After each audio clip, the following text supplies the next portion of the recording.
Bum bum bum bum bum bum bum bum bum bum bum bum. The Peter Like Show. Bum bum bum bum bum bum bum. When I was in 5th grade, my family and I had traveled to Taiwan, and my mom showed me this gold bar that her family had left her. It's in Taiwan. And at the same time, I was just starting to learn chemistry. My dad's a chemical engineer, and I got fascinated with his college textbooks, and I was just reading it by myself. And it made me wonder why we humans chose gold as our money, right? When there's so many other elements on the periodic table. And so it made me think that maybe somebody's overlooking some of the other metals. I thought that when I was in 5th grade, if you can believe that.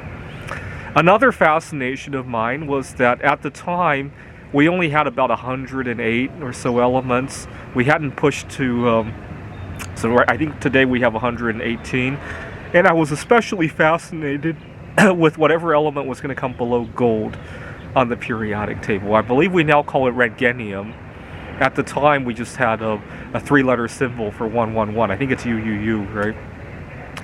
And I thought the reason we hadn't found element 111 was because it would be a very dense metal, and I thought it would sink close to the center of the Earth. Now, after we came back from Taiwan, I enjoyed our trip so much that I decided to dig a hole all the way to Taiwan. We lived in Pittsburgh, so about halfway through the Earth. And at the same time, before we reached Taiwan, I would find some element 111. I had visions of what it might look like. I kind of extrapolated, right? We got silver and then gold, and I kind of extrapolated and thought this metal would probably be all sorts of weird colors, right?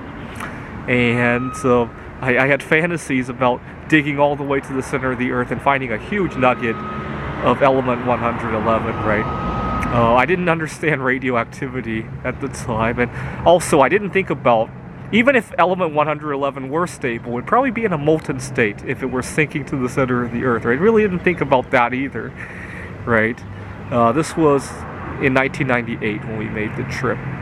Now, after we got back from the trip, not long after that, here in the United States, we had the State Quarters program. That's what propelled me to coin collecting. And not long after the State Quarters program, my dad had lost a fortune in the stock market during the dot-com bubble, and my parents were very upset about it and arguing all the time. My mom was saying that the whole year she had been pleading with him to sell some of the stocks, and he didn't listen. And at the time, I had just started collecting coins, and I realized that I would search rolls of $50, and occasionally I would find a silver $50.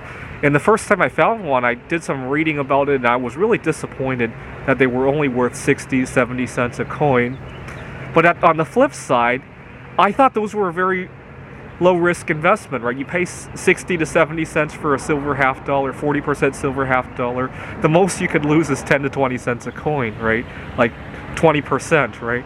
And so I told my dad about this opportunity. I told him, just take whatever you have left and buy 40% silver $50. I also understood the Hunt Brothers saga, which was only 20 years earlier, right? And my dad just laughed at me. He said that it's going to be hard to resell, and we don't have space for all that stuff. And he just laughed it off. And it's become a very sore, heartbreaking situation that I try not to think about, and it's become a very big inspiration for why I now buy some of the metals that I do, right? I feel a lot of metals today are the equivalent of silver back in 2000, right? Especially bismuth, tellurium, rhenium, and to a lesser extent indium, right? Indium is not that rare, but there's a lot of political drama with the mining of indium, right? Tantalum is similar, right? It's not rare in the Earth's crust, but a lot of political drama. Anyway, and so I still have visions that maybe there are still undiscovered elements. Recently, there was an asteroid that was discovered to have a density much higher than that of gold, and it's very likely to contain one of the heavy elements, right? Between uranium and 118, right? Hopefully, I hope it's Moscovium, because it would pour interesting crystals and all that. And so it remains to be seen. Today I have 24 different elements on the periodic table. I'm also heartbroken that I missed out on my chance to buy iridium. I almost bought it one time. I had a little hesitation, and now looking back at it, I missed out. But I know I'll probably get another chance in my lifetime. I can't wait until I have all of the elements. I can't wait to shoot a video of all of the elements on the periodic table. I just ordered 2 more, and I'll leave it a surprise for now until I unbox them. This is the Peter Dislike Show. Bum bum bum bum bum bum bum bum bum bum bum bum. The Peter Dislike Show. Bum bum bum bum bum bum bum.